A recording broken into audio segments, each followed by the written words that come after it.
Well, joining me now, former Pentagon official, Fox News national security analyst, KT McFarland. KT, great to see you. Pleasure. I mean, the president of the Philippines is calling President Obama an SOB. President Xi is making him look like a fool, stepping out of the belly of Air Force One. His own advance team, the ambassador of China, none of those people knew what was going on. They knew absolutely what was going on. Then why did they do it? The Chinese, the Russians, the Iranians, the North Koreans, the Philippines, they all realize that they can get away with it. Now, they see a weak, lame duck president, no drama Obama. Look at that. I mean, he's stepping out of He should never have gotten off that plane, Lou. Well, what in the world was Max Baucus? What in the world was the advance team? What in the world was the Secret Service doing? They had to know what was going on. Why do they permit this?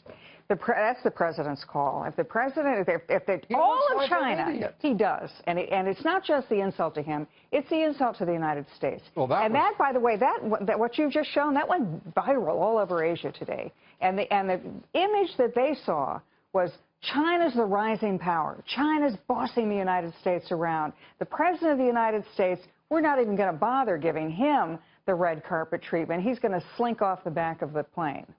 Well, I have to say, to me, it's far more important the way he's treated. And then at the G20, he is staring down at Vladimir Putin, and he's supposed to be acting like a tough guy, and he looks preposterous doing so. Is there no one who can counsel this man against his worst instinct? Look at that. Who's the tough guy there? How absurd is that? Or Vladimir Putin, when he was asked, are you hacking into the United States? Are you trying to scramble the U.S. election? Is it you that's hacking? And he said, it's not a Russian state entity. And then he smiled. What's that? That's an admission that, in fact, they're doing it. And why do they do it? It's because they can get away with it. You know, foreign policy is like a shark tank. And if the sharks smell blood, they're all going to go in for the kill. And that's what's happening. And it gets worse before it gets better. Well, you know, that is a saw that I just don't think should ever apply in foreign policy, because you have intelligent people preparing for a future that we know is dark and dangerous, and they are paid to keep the lights on. Instead, we hear one ridiculous rationalization of failure, it seems, weekly in our foreign policy by this administration.